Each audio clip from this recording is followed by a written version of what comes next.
Assalamualaikum warahmatullahi wabarakatuh, sahabat Elva Story. Mari kita awali dengan bersholawat kepada baginda Nabi Muhammad Shallallahu Alaihi Wasallam. Sebelum kisah ini dimulai, jangan lupa tekan tombol subscribe, dukung terus channel Elva Story. Pernahkah kalian melihat seseorang yang datang ke pesta dengan pakaian sederhana, lalu dihina hanya karena penampilannya? Sekarang, mari kita mulai kisah ini. Suara musik pesta terdengar nyaring di antara tenda-tenda besar yang berdiri di halaman rumah mewah milik keluarga Haji Dharma. Lampu-lampu kristal menggantung indah, kilau emas menghiasi panggung pelaminan. Para tamu datang dengan pakaian rapi dan wangi parfum mahal. Hari itu adalah hari besar, pernikahan Rian, pemuda sopan dan pekerja keras, dengan Nadia, putri tunggal Haji Dharma, pemilik bengkel terbesar di kampung mereka. Semua orang tersenyum dan tertawa, menikmati suasana bahagia. Namun, kebahagiaan itu perlahan berubah ketika sebuah motor tua berhenti di depan halaman rumah. Dari atas motor itu, turunlah seorang pria parubaya dengan baju lusuh penuh noda oli. Rambutnya sudah memutih sebagian, wajahnya letih, namun di matanya tersimpan cahaya kasih seorang ayah. Dialah Pak Rashid, ayah dari pengantin pria. Langkahnya pelan, tapi penuh keyakinan. Ia membawa sebuah amplop kecil berisi uang seadanya, hadiah sederhana untuk pernikahan anaknya. Namun baru saja ia melangkah masuk ke area pesta, beberapa tamu langsung menoleh dan menutup hidung. Ya ampun, siapa tuh? Kok bau banget? Bisik salah satu tamu sambil menahan tawa. Yang lain menimpali, kayak tukang oli dari bengkel sebelah. Pak Rashid hanya menunduk. Ia tahu aroma oli masih menempel di bajunya, tapi ia tidak punya waktu atau uang untuk membeli pakaian baru. Yang ia tahu, hari ini anaknya menikah, dan tidak ada alasan untuk tidak datang. Ia berjalan melewati kerumunan, tapi setiap langkah terasa berat. Pandangan orang-orang menusuk seperti duri. Namun di balik wajah letih itu, tersimpan doa yang dalam. Ya Allah, semoga anakku bahagia, walau ayahnya datang dengan segala kekurangan. Dari kejauhan, Rian melihat ayahnya datang. Hatinya bergetar, tapi ia belum sempat menghampiri. Karena saat itu, beberapa orang keluarga pengantin wanita langsung berdiri, menghadang langkah ayahnya.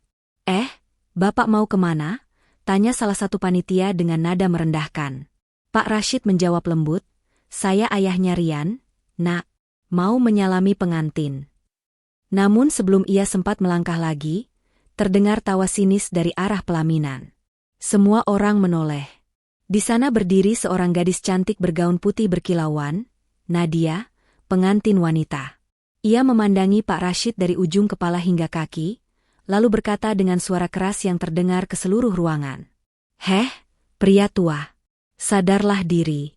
Tempat seperti ini bukan untuk orang kotor sepertimu.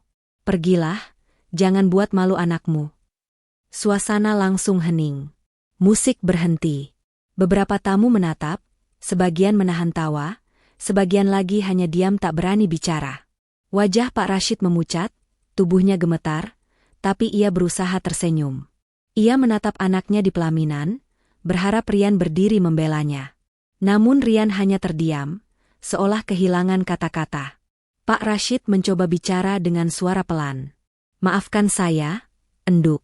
Saya hanya ingin memberi restu untuk kalian berdua. Namun belum sempat ia selesai bicara, Nadia mengambil segayung oli bekas dari dekat tempat parkir motor tamu. Dan dengan penuh emosi, ia menyiramkan oli itu ke tubuh Pak Rashid. Tumpahan oli mengalir dari kepala hingga ujung kaki. Baju lusuh itu kini makin kotor, dan bau oli makin menyengat. Tawa kecil terdengar dari beberapa tamu. Ada yang menutup mulut, ada yang memotret dengan ponsel. Namun yang paling hancur bukanlah pakaian Pak Rashid, melainkan hatinya sendiri. Ia menatap Nadia dengan mata basah. Begitukah caramu menghormati orang tua suamimu? Nadia hanya memalingkan wajah, dan dengan angkuh berkata, saya tidak butuh orang seperti Anda di pesta saya. Langit sore tampak mendung. Angin berhembus pelan, membawa aroma oli dan debu yang menempel di tubuh lelaki tua itu. Pak Rashid menunduk, lalu melangkah pergi perlahan di tengah tatapan orang-orang yang tak mengerti arti kesabaran. Namun tak ada yang tahu, bahwa langkah beratnya hari itu adalah awal dari balasan besar yang sedang disiapkan oleh takdir. Langit sore makin gelap, angin berhembus pelan di antara tenda pesta yang megah. Pak Rashid masih berdiri di depan pelaminan, tubuhnya basah oleh oli hitam yang mengalir hingga ke tanah. Matanya kosong, dadanya terasa sesak. Semua tamu menatapnya seperti menatap seorang pengemis yang tersesat di tempat pesta orang kaya. Beberapa wanita menutup hidung, anak-anak kecil tertawa sambil menunjuk-nunjuk ke arah baju lusuhnya. Di panggung utama, Nadia berdiri dengan tangan di pinggang, wajahnya penuh amarah dan kesombongan. "Sudah kubilang, jangan buat malu, Rian," katanya dengan nada tinggi. Lalu ia menatap suaminya dengan tatapan tajam. "Kalau memang ini ayahmu, maka jelas dari mana asal sifat kampunganmu." Rian terdiam. Ia menunduk, menahan emosi. Dalam hatinya, ada rasa marah, kecewa, tapi juga bingung. Ia tak menyangka wanita yang baru dinikahinya tega mempermalukan ayahnya sendiri di depan semua orang. Tapi sebelum ia sempat bicara, ayah Nadia, Haji Dharma, melangkah ke depan sambil tertawa kecil. "Ya ampun, Rian, kalau memang ini bapakmu, harusnya kau suruh dia di rumah saja.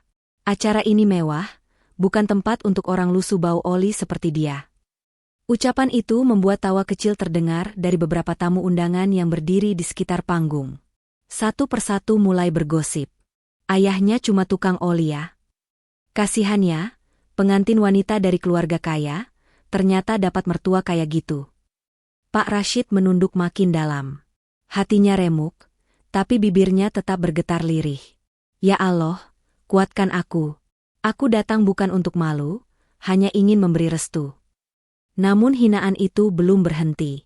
Salah satu tamu pria yang dikenal dekat dengan keluarga Haji Dharma bersuara keras. "Pantes saja Rian bisa dekat dengan keluarga ini, ternyata dia cuma numpang hidup dari kerja ayahnya di bengkel orang.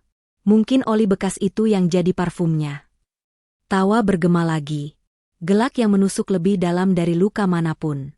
Rian menatap ayahnya, air matanya hampir jatuh. Ia ingin maju membela, tapi tubuhnya terasa kaku. Ia takut mempermalukan keluarganya di depan banyak orang.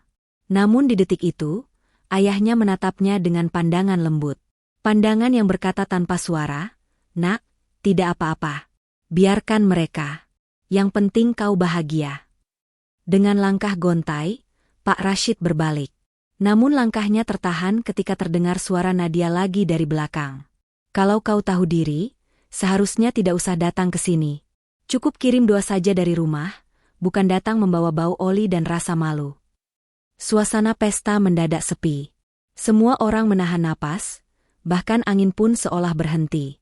Pak Rashid berhenti melangkah, menoleh pelan, menatap Nadia dengan tatapan sayu.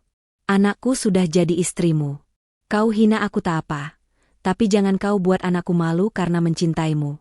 Sebab cinta yang lahir dari kesombongan, tak akan pernah membawa berkah." Kalimat itu menggema pelan namun jelas, membuat beberapa tamu terdiam. Namun Nadia justru tertawa sinis.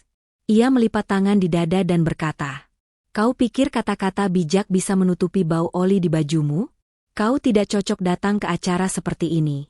Pergi sebelum aku benar-benar marah dan suruh orang usir kamu." Air mata mulai menetes di pipi Pak Rashid. Bukan karena marah, tapi karena sedih melihat hati manusia yang begitu mudah menghina. Ia memejamkan mata, mengucap pelan, "Ya Allah, saksikanlah, aku tidak datang untuk kemewahan, aku datang karena cinta pada anakku." Namun tiba-tiba, suara ramai terdengar dari arah pintu gerbang pesta. Para tamu menoleh ke belakang, melihat beberapa mobil hitam berhenti di depan rumah. Pintu mobil terbuka, dan dari sana turun seorang wanita anggun berusia paruh baya. Berpakaian kebaya elegan, perhiasannya berkilau di bawah cahaya lampu pesta. Beberapa orang langsung berbisik, "Siapa itu? Kok seperti orang penting?" Langkah wanita itu mantap. Di belakangnya ada 4 pria berbadan tegap, mengenakan setelan jas hitam, jelas para bodyguard. Semua mata tertuju padanya. Ia berjalan melewati tamu-tamu yang langsung memberi jalan, sampai akhirnya berdiri tepat di depan Pak Rashid yang masih menunduk.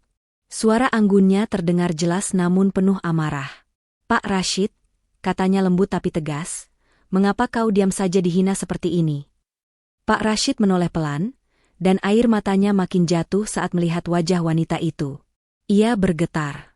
"Ratna, ucapnya lirih.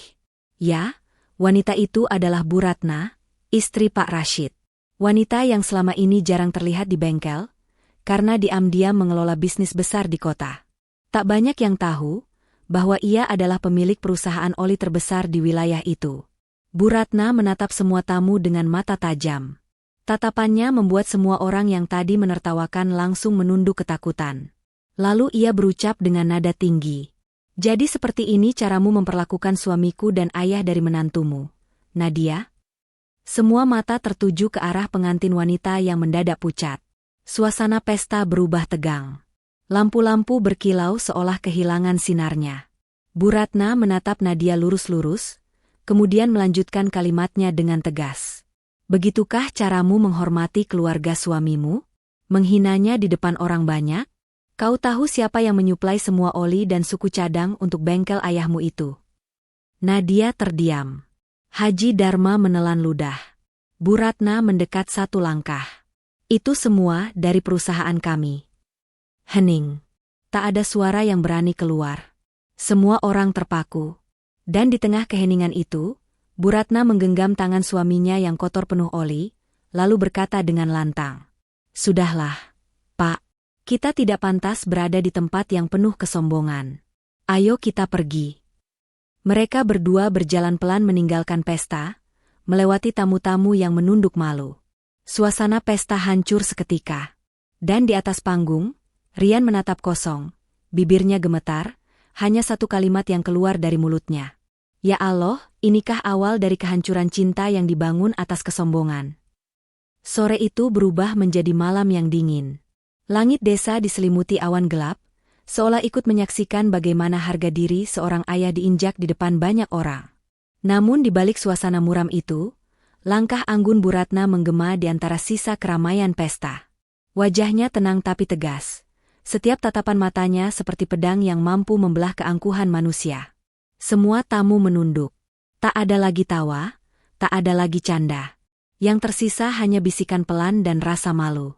Para pelayan yang tadi menertawakan Pak Rashid kini diam membisu, sebagian bahkan menyingkir dengan wajah pucat. Bu Ratna berdiri tegak di depan panggung pelaminan. Ia menatap lurus ke arah Nadia yang masih memegang gaun putih panjangnya dengan tangan gemetar. Tatapan itu dalam, menusuk, dan penuh kecewa. Nadia, ucap Bu Ratna dengan suara berat tapi jelas. Apakah ini yang kau sebut cinta? Cinta yang membuatmu tega menghina orang tua suamimu sendiri? Apakah uang dan pesta mewah ini membuatmu buta sampai lupa sopan santun? Nadia menunduk, wajahnya memucat. Haji Dharma mencoba berbicara, Bu, maafkan anak saya, dia tidak tahu. Tapi belum sempat ia selesai, Bu Ratna menatapnya tajam. Tidak tahu? Atau pura-pura tidak mau tahu bahwa selama ini bengkel Anda hidup karena oli dan suku cadang dari perusahaan kami? Ruangan hening seketika. Tamu-tamu saling berpandangan, sebagian terkejut, sebagian berbisik pelan. Bu Ratna melanjutkan. Setiap tetes oli yang kau jual, setiap motor yang kau perbaiki, semuanya bersumber dari keringat dan kerja keras suamiku ini, pria yang hari ini kau hina di depan semua orang.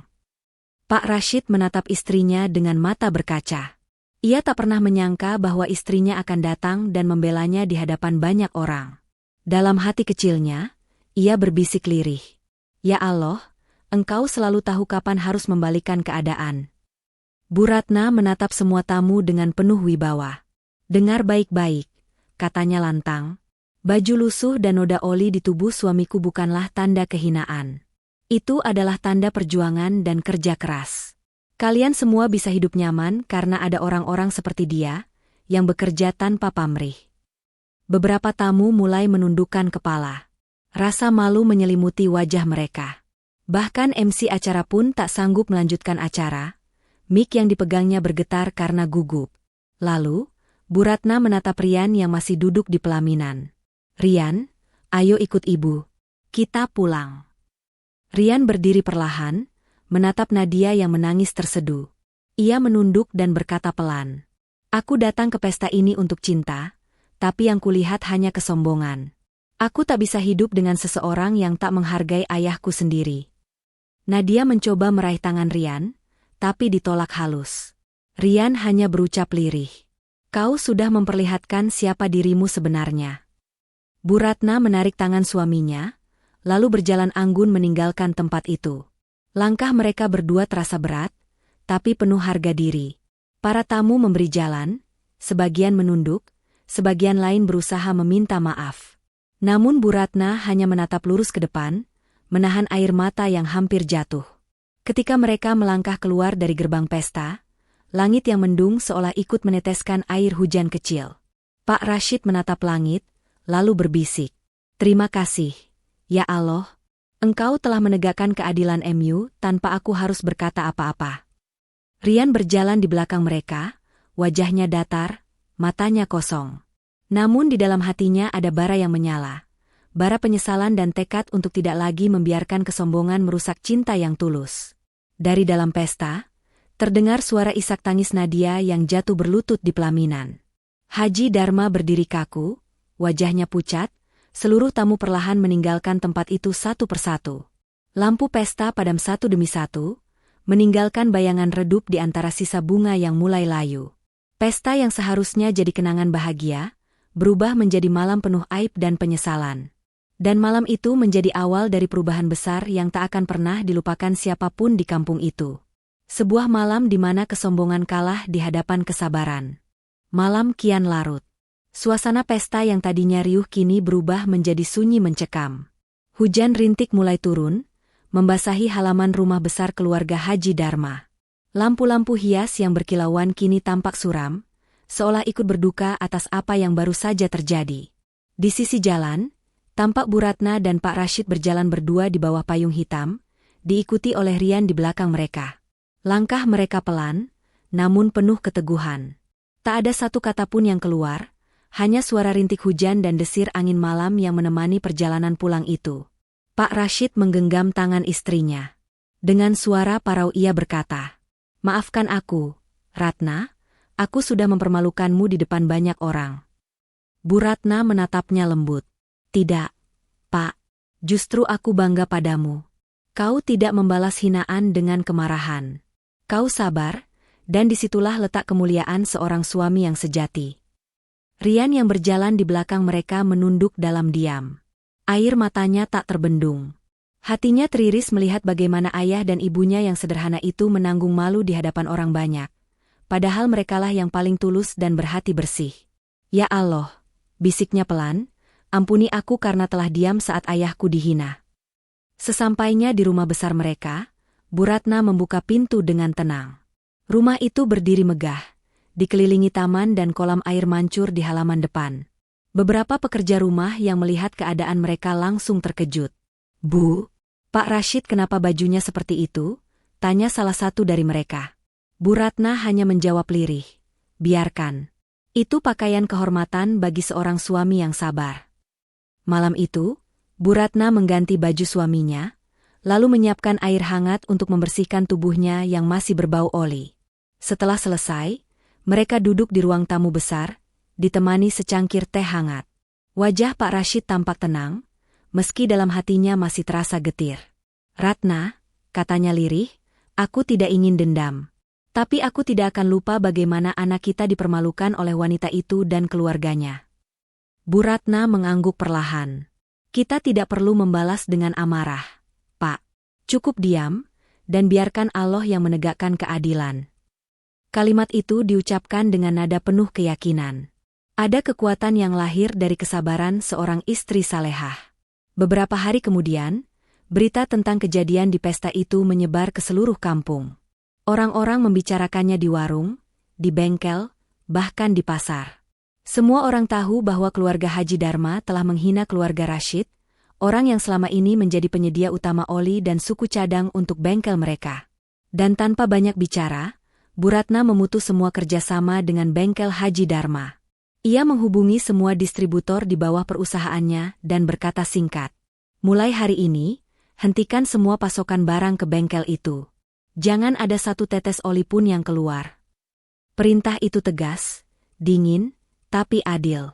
Bukan karena dendam, tapi sebagai tamparan harga diri bagi mereka yang tak tahu berterima kasih. Sementara itu, di rumah besar Haji Dharma, suasana mulai berubah. Bengkel yang dulu selalu ramai kini sepi. Para pekerja mulai berhenti satu persatu karena pasokan barang tak lagi datang. Haji Dharma kebingungan, mencoba menghubungi supplier lain, tapi semuanya menolak. Nama Bu Ratna sudah terlalu besar di dunia otomotif, dan tidak ada yang berani melawan keputusan perusahaannya. Di ruang tamu rumah itu, Nadia duduk diam dengan wajah murung.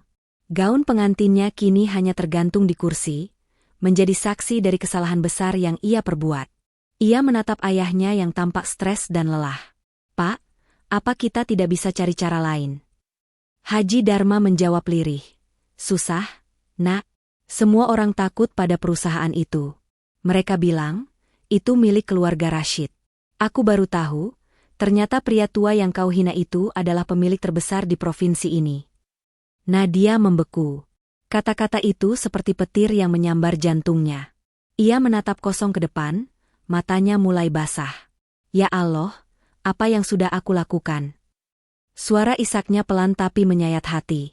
Namun penyesalan selalu datang terlambat. Di rumah keluarga Rashid, suasana justru tenang dan damai. Pak Rashid duduk di teras sambil menyeruput teh. Ia memandang langit sore yang cerah setelah hujan. Rasanya ringan sekali. "Ratna, aku tidak perlu membalas hinaan itu, karena Allah sudah memperlihatkan balasannya dengan cara yang indah." Bu Ratna tersenyum. "Begitulah, Pak. Kesabaran memang lambat, tapi pasti sampai pada waktunya." Rian yang duduk di samping mereka hanya terdiam, menatap kedua orang tuanya dengan rasa bangga yang mendalam. Ia berjanji dalam hati, tidak akan pernah melupakan hari itu, hari di mana kesabaran ayah dan ketegasan ibunya mengajarkan makna harga diri yang sebenarnya. Malam pun tiba dengan tenang. Di kejauhan, bengkel Haji Dharma terlihat gelap gulita. Tidak ada suara mesin, tidak ada pekerja, hanya keheningan. Dan di dalam kegelapan itu, kesombongan yang dulu menjulang tinggi akhirnya runtuh perlahan, digantikan oleh penyesalan yang tiada akhir. Pagi itu, sinar matahari mulai menerobos jendela bengkel besar milik Haji Dharma. Namun tak seperti dulu, bengkel itu kini sepi. Tak ada suara mesin, tak ada tawa para pekerja, tak ada lagi antrean motor yang mengular di depan pagar. Hanya terdengar suara angin yang meniup debu dan papan nama yang mulai berkarat. Haji Dharma duduk di kursi panjang dengan wajah muram. Tangannya memegang daftar pesanan yang kosong. Di hadapannya, tumpukan faktur hutang dan tagihan supplier yang belum terbayar. Ia menarik napas berat, matanya menatap kosong ke arah rak oli yang sudah kosong melompong. Dulu tempat ini selalu penuh, tapi sekarang, bahkan satu botol oli pun tak tersisa, gumamnya lirih. Beberapa karyawan masih mencoba bertahan, tapi wajah mereka murung. "Maaf, Pak," ucap salah satu dari mereka, "sudah 3 minggu kami tidak punya stok barang. Pelanggan semua pindah ke bengkel baru di sebelah kota."